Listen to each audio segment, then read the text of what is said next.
தற்போது நாம் தமிழர் கட்சியின் தலைமை ஒருங்கிணைப்பாளர் சீமான் செய்தியாளர்களை சந்திக்கிறார். பார்ப்போம். நீ நியமிச்சிருக்கல, அப்போ ஒரு நாடு என்ன வேலை பண்ணிட்டு இருக்கு?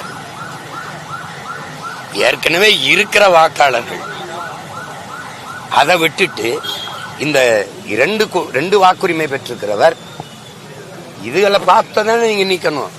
மொத்த பேருக்கு மறுபடியும் வாக்குப்பதிவு அது எவ்வளவு? இந்த குறுகிய காலத்துல இப்ப நவம்பர்ல ஆரம்பிச்சு பிப்ரவரி 7ஆம் தேதிக்குள்ள முடிச்சு வெளியிடுவோங்கிறீங்க. இது யாரு கொண்டு வந்த? இந்த பிஎல்ஓ அந்த அதிகாரிகள், அந்த பூத் லெவல் ஆபீசர், அவங்கெல்லாம் யாரு? ஹெல்த் லேபருங்கிறீங்க. அவங்க யாரு? கொசு மருந்து அடிக்கிறவங்க, இந்த தூய்மை இந்த மாதிரி பணியாளர்கள், அங்கன்வாடி எல்லாம் பணி செய்கிறவங்க, சத்துணவு போடுற ஆயாக்கள், அந்த அம்மாக்கள், அவங்கெல்லாம் இந்த இதை படிவங்களை பூர்த்தி செய்து பொறுப்பா ஜனநாயக நாட்டில் குடியாட்சியை ஏற்றுக்கொண்ட நாட்டில் வாக்குரிமை தான் மதிப்புமிக்க மக்களுக்கு இருக்கிற உரிமை. அதை இவ்வளவு தாந்தோன்றித்தனமா நீ பதிவு செஞ்சு கொடுத்துரு போ அப்படின்னா இது எப்படி இருக்குது? எந்த மாதிரியான ஒரு நாடு இது? மக்களுக்கு இருக்கிற கடைசி உரிமையை இந்த நாட்டு குடிமக்களை எந்த அளவுக்கு மதிக்குதுங்கிறத பாருங்க. அப்படின்னா நீங்க ஓராண்டு காலம் அவகாலம் எடுத்து அது சீர்திருத்தம், அது முறையான வாக்கு இருக்கணும், சரியா இருக்கணும்னா நீங்க அதுக்கு உரிய கல்வியாளர்களை, ஆசிரியர் பெருமக்களை, முன்னாடியெல்லாம் வாக்கு எப்படி பதிவு பண்ணீங்க?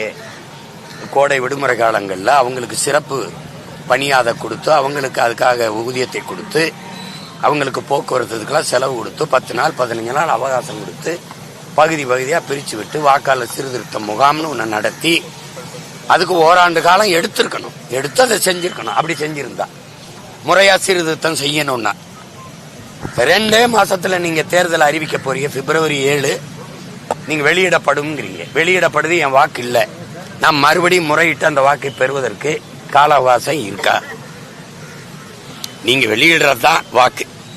இது எந்த மாதிரி முறைனா, இந்த நாட்டில் வாக்காளர்கள், வாக்கை பெற்றிருக்கிற மதிப்புமிக்க மக்கள் தங்களுக்கான ஆட்சியாளர்களை தேர்வு செய்தார்கள் இதுவரை.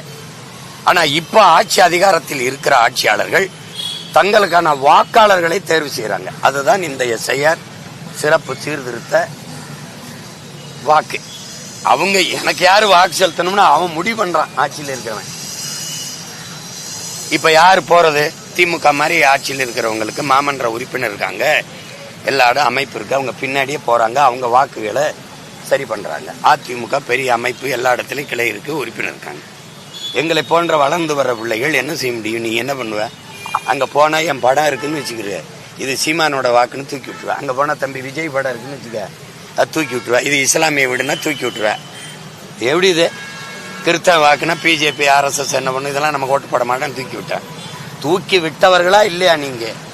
ஓகி புயல்ல 200 பேர் நடுக்கடலை செத்து போனா, புயல்ல சிக்கி காப்பாத்தான் வரல. உயிரிழந்த உடலையாவது எடுத்து கொடு பறிச்சுக்கிறோம்னு மக்கள் போராடிட்டு இருந்தான். நீ வரல. செத்தவன் மட்டும் கிறிஸ்தவ மீனவே நமக்கு ஓட்டு போட மாட்டான்னு 40,000 ஓட்ட ஒரே தேர்தலில் தூக்கி விட்டீங்களா இல்லையா? அதே மாதிரி வேலையை செய்வீங்க நீங்க. குறைஞ்சது 1 கோடி பேர் வாக்குரிமையை இழப்பாருங்க. பெரும்பாக்கத்தில் மட்டும் 25,000 பேருக்கு வாக்குரிமை இருக்காதுன்றாங்க. ஏற்கனவே நீங்க நடத்துவீங்க. பீகாரை பின்பற்றவும். பீகார்ல 81 லட்சம் பேர் வாக்கு செலுத்துற தகுதி இருந்தும் வாக்குரிமையை பெற முடியாம வெளியில நிக்கிறாங்க. அப்போ எப்படி?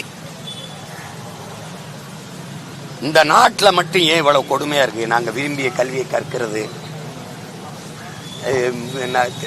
உரிய நல்ல தரமான மருத்துவத்தை பெற்றுக்கொள்வது, இதெல்லாம் எப்படி? மருத்துவ கல்வியை கற்பது, இந்த வாக்கு செலுத்துறது, இதெல்லாம் ஏன் இவ்வளவு கொடுமையா இருக்கு? இது ஏன் இவ்வளவு அவசரமா செய்யணும்? சரி, திருத்தணும், சரி பார்க்கணும், அதுக்கு ஒரு கால அவகாசம் எடுத்து செய்யணும் இல்லையா? இப்ப நான் ஒரு வீட்டுல குடியிருந்தேன், வாடகை வீட்டுல ஆலப்பாக்கத்துல. அங்கதான் எனக்கு வாக்கை எடுத்தேன். இப்ப நான் திருப்பி இப்ப கடற்கரை சாலையில போய் ஒரு வீட்டுல இருக்கேன். நீ அந்த வீட்டுக்கு தான், அந்த வீட்டு முகவரிக்கு சோதிக்க போவ. அங்க நான் இல்லைன்னு நீக்கி விட்டுருவேன். எப்படி? அப்படி எத்தனை லட்சம் வாக்காளர்கள் இந்த நாட்டில் இருப்பான். நீ எங்க அம்மாவுக்கு ஊருக்கு சோதிக்க போவ, மனுவை கொடுத்துருவ, இல்லை ஏதோ ஒன்று பண்ற. எங்க அம்மா நீ 3 நாள் வர, நீ வர நேரத்தில் இல்லை வயக்காட்டுக்கு போயிட்டாங்கன்னு வச்சுக்கிறீங்க, வாக்குலேருந்து தூக்கி விட்டுருவேன். இப்போ எனக்கு என் பெற்றோர்களின் வாக்கு இதை கேட்குறேன். எங்க அம்மாவும் எங்க எங்க அம்மா போய் எங்க பாட்டி எங்க அம்மாச்சி எங்க தாத்தா இதை போய் எங்கே எடுத்துட்டு வரும், அந்த உரிமை கொடுக்கணும். இதுதான் இப்படி. பீகார்ல எங்க அப்பா அம்மாவுக்கு ஓட்டு உரிமை இருந்தா நீங்க எடுத்துக்கலாங்கிற, எனக்கு 13 இதுல தகவலை தரணும்ன்ற. இதுல என்னது இது கொடுமை பாருங்க. எல்லாத்துக்கும் ஆதார் தான் நீங்க. அடையாளமே தேச அடையாளமே, இந்த நாட்டின் குடிமக்களுக்கான அடையாளமே ஆதார் தான் நீங்க. இப்ப அது ஆகாது, அது இன்வேலிடுன்றீங்க. அதெல்லாம் ஒண்ணும் இல்லைன்றீங்க. ஆதார் எடுத்தா தான் வங்கி கணக்குல இணைக்கணும், இதுல இணைக்கணும், எல்லாத்துலயும் ஆதாரம் இணைக்கணும். நீங்க இப்ப ஆதார் ஒண்ணும் இல்லைன்னு பீகாருக்கு அப்புறம் தமிழ்நாட்டுல இப்படி ஒரு விஷயம் நடக்கும், இந்த மாதிரி ஒரு இயல்பான விஷயம் நடக்கும் அப்படின்னு நீங்க நினைக்கிறீங்களா? இந்த எஸ்ஐஆர் நோக்கி இல்ல என்ன நடக்குதுன்னே புரியல. இவங்க என்ன திட்டத்தில் இதை நடத்துறாங்கன்னு தெரியல. இது வந்து தனக்கு வேண்டிய வாக்காளர்களை வச்சு மீதி வாக்காளர்களை நீக்கி விடுவதை தவிர இதுல வேற என்ன நடக்கும்னு நினைக்கிறீங்க? உண்மையிலே மனச்சான்று படி இவர்கள் வந்து இந்த வாக்கு சரியான வாக்காளர், உரிய வாக்காளர்களுக்கு வாக்குரிமை இருக்கணும். ஒருவர் 2 இடத்துல செலுத்துறது அது தவறு. இறந்து விட்டவர்கள்லாம் அவங்க வாக்கு பலகெல்லாம் எடுக்கப்படாம இருக்கு. நாங்களே தேர்தல் ஆணையத்தில் முறையிட்டோம்.